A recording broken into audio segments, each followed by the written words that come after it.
Muy buenas noches, estamos iniciando el mes de enero del año 2023. Soy Miriam García, sean bienvenidas y bienvenidos a Libros a Fondo, una sección del Consejo Editorial de la Administración Pública Estatal.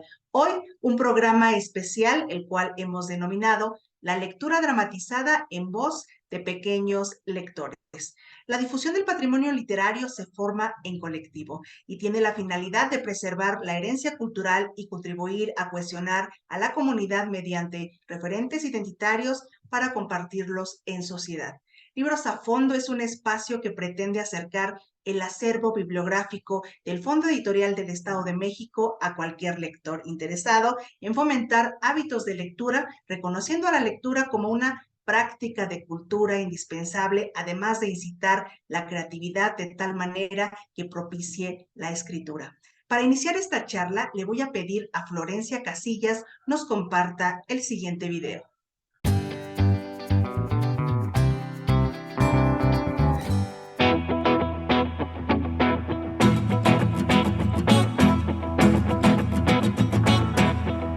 La colección Lectores, Niños y Jóvenes es una colección de literatura infantil y juvenil, así como texto de divulgación para niños entre 15 y 12 años y jóvenes de 13 a 18 años respectivamente. Tiene el propósito de favorecer la creación de nuevos y mejores lectores, acercándoles obras creadas ex profeso de acuerdo a su edad y sus capacidades lectoras.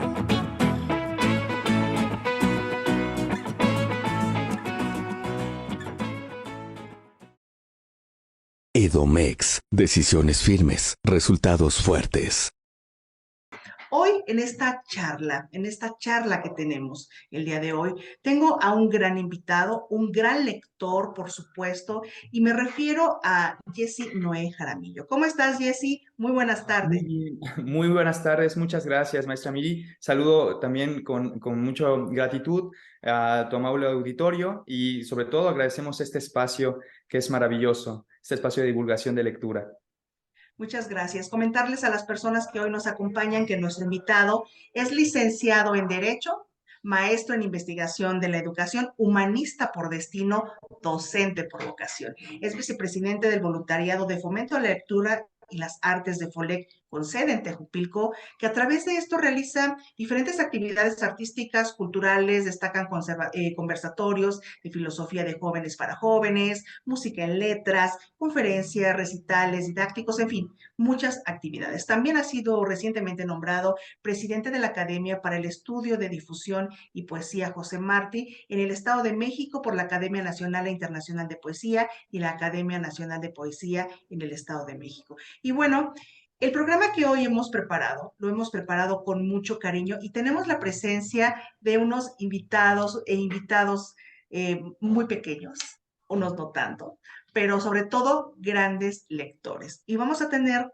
la participación a lo largo de este programa de siete niños que son grandes lectores. Y quiero empezar con primero, sería Yaritzi García Bernal, que nos va a hablar acerca del libro Al Rescate. Coméntanos un poco, Jessy.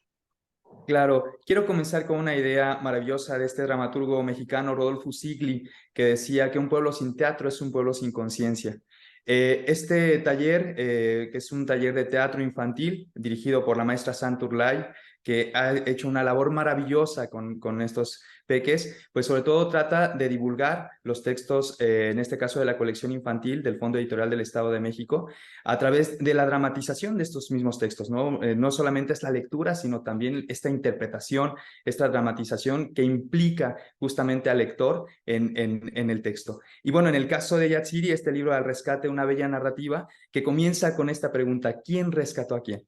Pero que mejor sea ella quien nos cuente un poco sobre la historia.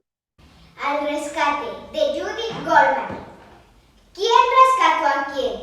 Es algo que el muchacho se preguntó desde ese día, cuando las cosas cambiaron por completo. Un día en la vida, el despertador sonó como siempre entre semana. Rin, rin, a las 6:30 de la mañana. Sapo la la almohada que cayó en corta. Jaló las cobijas, tapándose la cabeza, para evitar la parte más fría de la cama. Su más tarde le sacudió el hombro. Sapo no tuvo más remedio que voltearse y medio abrir sus ojos. Por debajo de sus ojos negros supo que su papá no había dormido. Así estaba desde 3 años, 5 semanas y 12 días. Además, era médico investigador de cosas que tenían que ver con cosas del cerebro. Cada vez lo decía cuando llevaba una lista. No pensaba en peinarse, lavarse los dientes, tomar agua y hasta comer.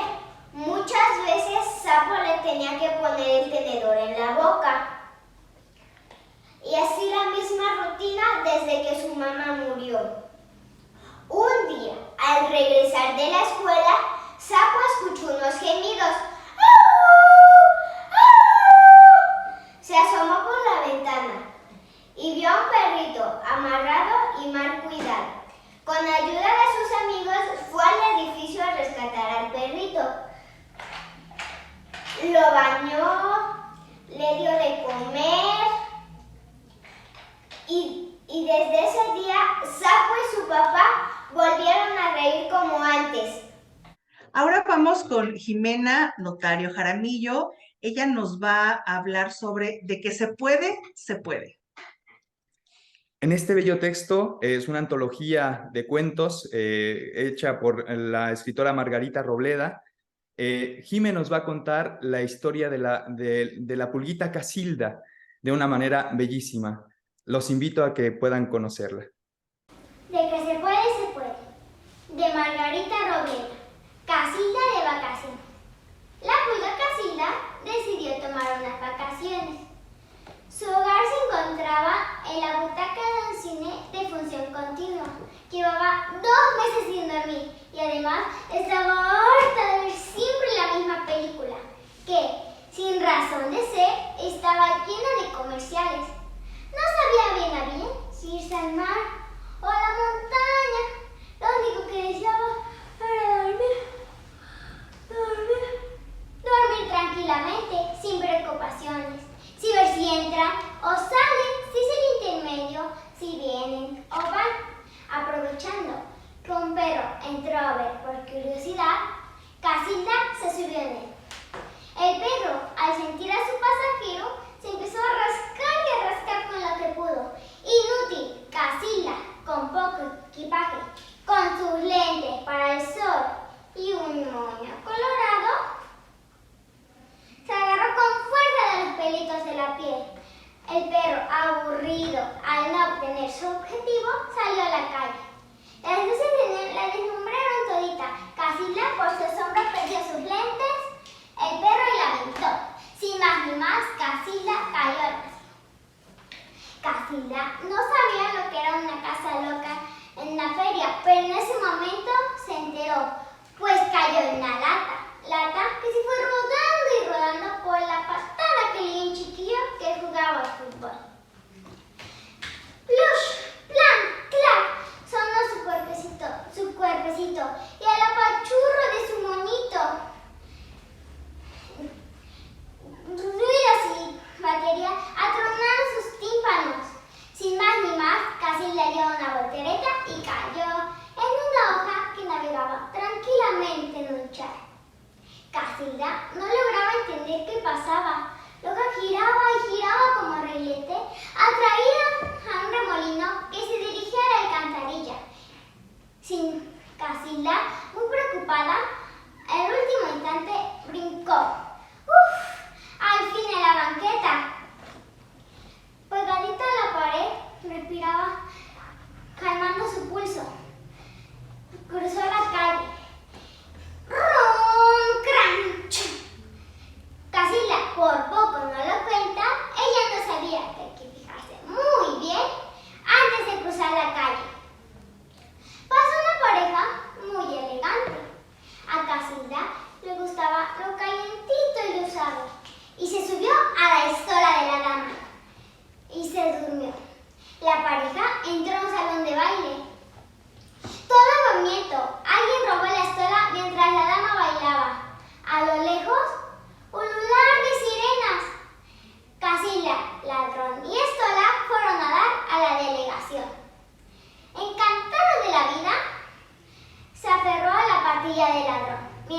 dos escuchaban la tendencia. 6 meses con 15 días en la prisión, continuó el juez. Bañilo, contérete. Con esa facha seguramente tiene pulgas. Casilda, muy ofendida, brincó a la chamarra de un señor que cambiaba de turno. Él pensó que era muy temprano para irse a descansar. Caminó y caminó hasta encontrarse con un portal grande y negro. Entró. ¿Y cuál sería la sorpresa de Casilda? Reconocer los olores, descubrir que aún pasaba la misma película y encontrarse en su antigua butaca. Casilda brincó y se acomodó y se dijo: nada como unas buenas vacaciones para aprender a gozar lo que se tiene de la vida. Y mordisqueando una palomita, se acomodó para ver la función. Muy bien. ¿Qué les pareció? Estuvo increíble. Ahora vamos con Gerardo Iván Carranza Ramírez, con la voz y con las manos de Marta Palma. Este bello texto tiene una génesis muy bonita. En el caso de Gerardo, él es hijo de una docente que es, como maestra, su mamá trabaja con niños con capacidades especiales. Y él tiene esta sensibilidad para abordar justamente este diálogo y esta comunicación con estos peques, con este tipo de niños. Y en este cuento nos habla precisamente de la necesidad de este diálogo, pero que sea mejor Gerardo quien nos diga de qué manera podemos acercarnos y encontrar este diálogo con ellos. Con la voz y con las manos de Marta Palma Cristóbal. Hay algunas personas que no pueden ver, otras que no pueden caminar, o incluso algunas que caminan de una manera diferente. Y entre todos esos grupos de personas están los sordos, igual que yo. Mi nombre es Jerónimo, tengo 10 años y hoy te voy a contar mi historia. Yo nací sordo. Mis papás lo descubrieron porque, si yo no estoy mal, en cena de Año Nuevo, toda mi familia se reunió en mi casa para celebrar. Y cuando ya la mayoría estábamos dormidos, a mi papá se le ocurrió la maravillosa idea de encender fuegos artificiales. Y todos despertamos. Mis tíos, primos, creo que hasta el gato despertó. Pero no, yo seguía dormido. Mi mamá se preocupó tanto que decidió llevarme con un médico especialista, el cual me diagnosticaría hipoacusia severa. Palabras muy complicadas de pronunciar. Ser sordo no me ha impedido hacer nada. De hecho, voy a clases de teatro y me gustan bastante los mimos, porque antes mi papá me solía llevar al parque y en una de esas idas vimos a un grupo de mimos que podían expresarse sin necesidad de hablar, y desde ese día me interesé muchísimo por la actuación. Mi hermana sabe tocar música y me encanta cuando ella toca el violín. Por lo que no la puedo escuchar muy bien, me gusta sentir las vibraciones en mis brazos y en mi pecho. Además, yo iba a una escuela que era una escuela para edad avanzada, el cual me enseñan cosas un poco avanzadas, y a una escuela bilingüe, la cual hablaba lengua de señas mexicanas y español. Como ya les dije, no me ha impedido hacer nada sordo, y de hecho voy a participar en una obra siendo un mimo. Espero que con lo que te acabo de contar te hayas dado cuenta de que las personas sordas o con cualquier discapacidad pueden lograr lo mismo que tú o que las demás personas. Muy bien. Paola Michelle García Ramírez, en La Boca del Lobo. Debo señalar que en el caso de Paola, es una de las actrices maravillosas que tenemos en este taller. Ella ya tiene algunos años trabajando y, bueno, sobre todo en este texto rescatamos la manera en cómo dramatiza, cómo se implica en la lectura ese texto que corresponde a Juan Domingo Argüelles. En La Boca del Lobo, de Juan Domingo Argüelles. ¿Quién no sabe que un lobo veloso es el más peligroso? Caperucita Roja, ¡ay! Una niña muy mona, pues sin duda también bastante desdichada, pues se la comió el lobo feroz. Claro, por dulce y por confiada, su madre la pudo llorar, muy triste y decepcionada. Su abuela no la vio, ni le pudo llorar. Pero de los peligros no le supo avisar.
César Emanuel Costilla Reyes, Felipe y su música. Es uno de mis libros favoritos. Bueno, yo ahí coincido con usted, maestra Miriam. También coincido, es un libro maravilloso de María Eugenia Lefmans. Este libro que además va acompañado de un bello disco, ¿no? Con grandes interpretaciones de la música de Felipe Villanueva, este gran músico mexiquense. Y bueno, acá César nos va a contar un poco sobre su vida y su obra de una manera maravillosa. Pues vamos a ver. Felipe y su música, de la autora María Eugenia Lefmans. Felipe era un chiquillo muy travieso, pero había algo que le encantaba. Eso era la música. Él adoraba escuchar cómo su hermano José Luis, el más grandote de 11 hermanos, tocaba hermosas melodías en el violín. Felipe fue creciendo con la idea de convertirse en un gran músico. Su papá, al ver el gran interés del pequeño, pensó en cómo ayudarlo y recordó que en el pueblo donde vivía, Tecámac, por cierto, el sacerdote tocaba el órgano. Entonces Felipe, muy emocionado, comenzó a ir todos los días de la semana a empezar a tomar sus clases. Tiempo después, cuando Felipe comenzó a crecer, su papá lo mandó con unos compadres que tenía por allá en la ciudad. Pero había un problema. Los compadres tenían un hijo tan malo que le rompía las partituras a Felipe, le escondía sus cosas y hacía de todo por sacarlo de ahí. Felipe, harto y decepcionado, le avisó a sus padres. Pero a ellos no les importó. ¿Cómo mi hijo va a hacer eso? Felipe, triste y decepcionado, volvió a Tecámac. Tiempo después, se quiso dar una segunda oportunidad en la Ciudad de México. Ahí empezó a dar clases y se unió a una orquesta. Empezó a ganar dinero y de hecho hasta una radio lo contrató. Compró una gran mansión y una de sus hermanas se fue a vivir con él. Pero había otro problema. A Felipe le gustaba mucho el alcohol. Los médicos ya le habían avisado que tenía una enfermedad en el riñón, pero a él no le importó. Siguió haciendo grandes fiestas donde invitaba a grandes pintores, músicos, bailarines y por supuesto actores. Tiempo después, cuando Felipe ya se había hecho más viejo y la enfermedad ya había avanzado más, había sentido que había perdido la inspiración. Entonces volvió a Tecámac. Una noche, con mucho frío, salió a dar un pequeño paseo y le dio una gran fiebre y a los 3 días falleció. Pero siempre lo recordaremos como un gran músico. Ahora es el turno de Alejandra Flores Salinas, La nariz de Cyrano. Este texto maravilloso de Geraldine Mindset, maravilloso en el sentido de que de alguna manera puede hacernos observar que lo que pensamos que son defectos se convierten en virtudes y que mejor sea Alejandra Flores Salinas quien nos cuente un poco sobre esta historia. La nariz de Cyrano, de Geraldine Mindset. Hay quienes tienen un gran trasero, otros una enorme barriga. Cyrano tenía una gran nariz. ¿Qué estoy diciendo? Una enorme nariz. Era grande, fea. Decían que se parecía a una mayúscula, pero no sabían cuál. Cyrano se sentía triste, pero ya no mucho, pues había aprendido a querer a su nariz y defenderla como un amigo. Cyrano veía que todos hablaban. ¡Ay, qué horrible nariz! ¡Qué hombre tan feo! Si yo tuviera esa nariz, ya me la hubiera quitado. Sin embargo, Cyrano escuchaba esos comentarios, pero decían que su nariz era hermosa para él. Sí, sabía que era fea y que todos decían eso, pero se había aprendido a creer a sí mismo. Una vez llegaban las personas y veía que no la miraban, se enojaban y decía, ¿por qué estás mirando mi nariz? ¿Por qué no la miras? ¿Acaso es fea? Las personas le decían, no, es hermosa, diminuta, pequeña, minúscula. Pero él sabía que no era verdad. ¿Qué están hablando? Mi nariz es horrible. Pero todos la amaban a pesar de tener una gran nariz. Sí, era feo, pero sabía orar. Era un gran orador. La gente venía a verlo de diferentes lugares. ¡Ay, qué persona tan bonita! ¿Cómo habla? Yo estaría días y días y días escuchándolo. Un día llegó una persona, un hombre apuesto, guapísimo. Era Cristian. ¡Ay! Era lindo, pero sobre todo tenía una bonita nariz, diminuta, preciosa. Sin embargo, era egocéntrico, creído. ¿Quién iba a querer a una persona así? Estaría guapo, sí, pero grosero. ¡Ay, no! Sin embargo, a Cristian le gustaba una persona. ¡Sorpresa! Era la misma persona que le gustaba a Cyrano. Cyrano se puso a pensar, ¿cómo la haremos? Y se le ocurrió una gran idea. Podía aprender y mandarle poemas a Roxana, pero él no. Obviamente no. Roxana era una mujer hermosa, la mujer más hermosa que había visto. Y siempre las mujeres hermosas no quieren a los hombres feos y no a los que tienen una gran nariz. Entonces Cyrano se le acercó a Cristian y le dijo, te puedo ayudar, podemos conquistar a Roxana. Cristian se quedó pensando, ¿cómo? Claro, te puedo ayudar. Yo escribo poemas y tú se los dices. Era una forma de acercarse a Roxana. Sí, no era Cyrano, pero eran las poesías de Cyrano.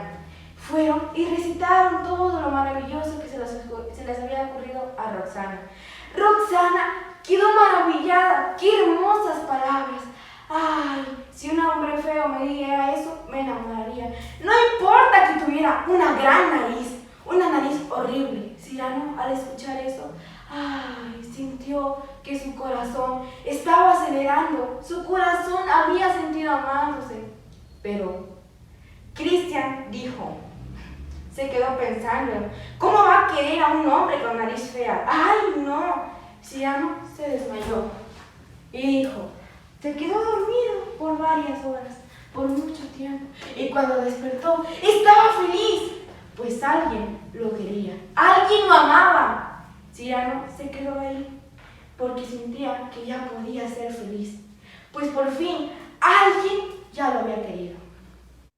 Y bueno, finalmente tenemos la participación de Diego Alberto Diego García, que hace La luna en la noche. Este texto es bellísimo, un texto que combina la poética, un texto maravilloso de Anne Herbaut, en el cual va a ser una pregunta bellísima, ¿no? Una pregunta poética, ¿qué hace la luna en la noche? Dramatizado por este gran artista, este pequeño gran artista que es Diego Alberto Diego García. Bueno, pues vamos a verlo. ¿Qué hace la luna en la noche? De la autora Anne Herbaut.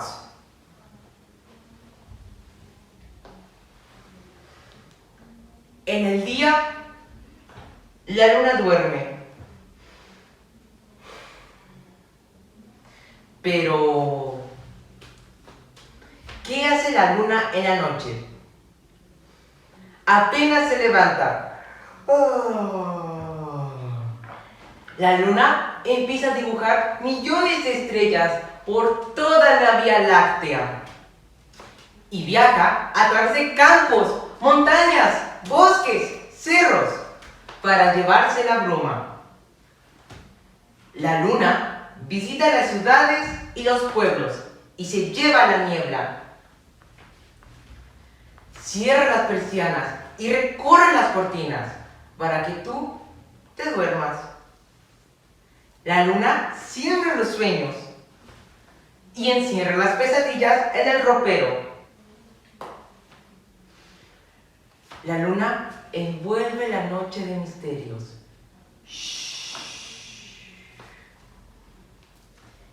y llega un poco de rocío para hacer más bellos los amaneceres. Coqueta se toma tiempo para mirarse en los charcos de agua.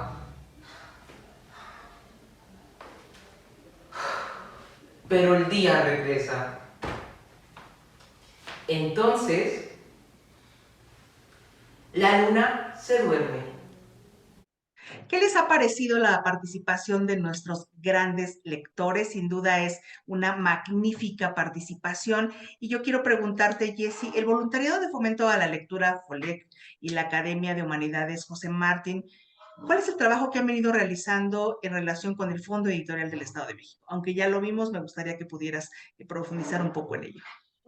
Bueno, muchas gracias por la pregunta, maestra Miriam. Esta inquietud de divulgar las humanidades en la región sur del Estado de México es lo que nos ha motivado a crear estos espacios. Debo destacar sumamente la labor de la maestra Sandra Turlay.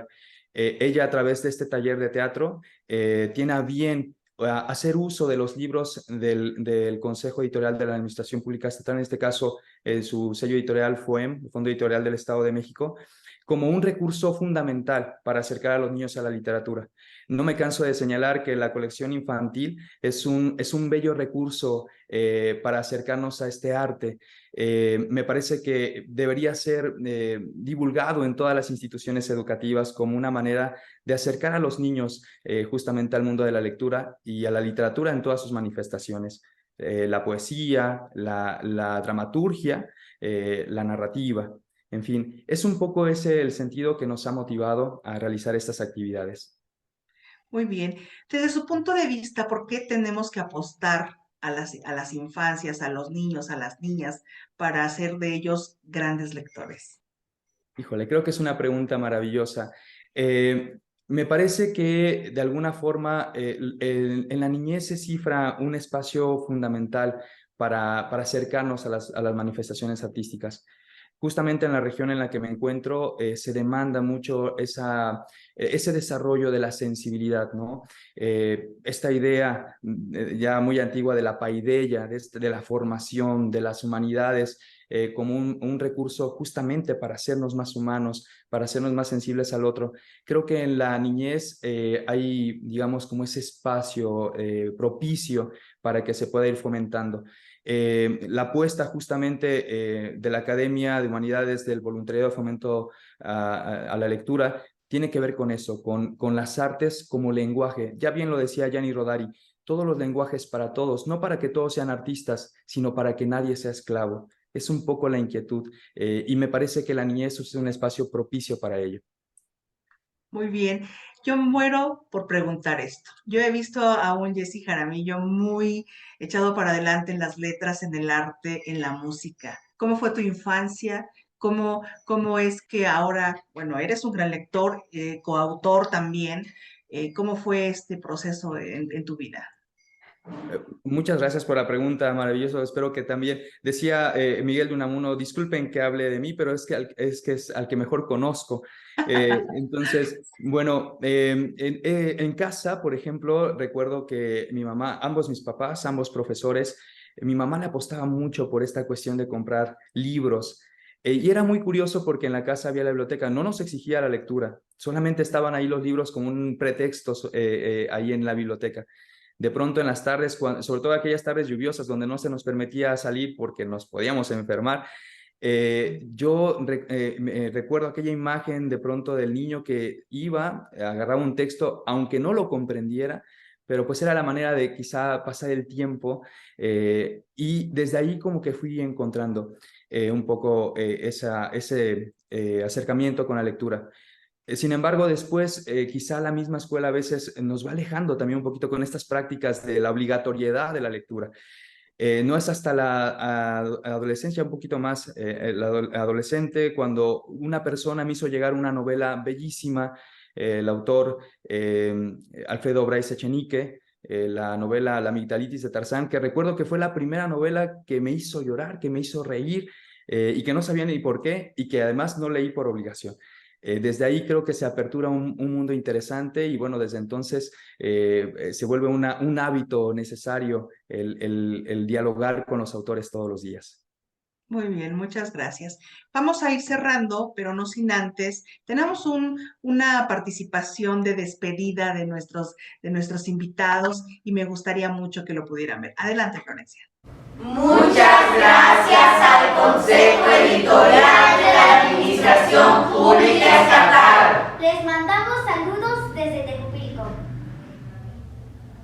Muchas gracias, Jessy Noé Jaramillo, por tu presencia y aportaciones en Libros a Fondo. De manera muy especial agradecemos a Yaritzi García Bernal, Jimena Notario Jaramillo, Gerardo Iván Carranza Ramírez, Paola Michelle García Ramírez, César Emanuel Costilla Reyes, Alejandra Flores Salinas, Diego Alberto Diego García, al voluntariado de fomento a la lectura FOLEC de Tejupilco y a la Academia de Humanidades José Martí por todas las facilidades para realizar este programa. Tenemos una cita en Libros a Fondo. Muchas gracias y muy buenas noches.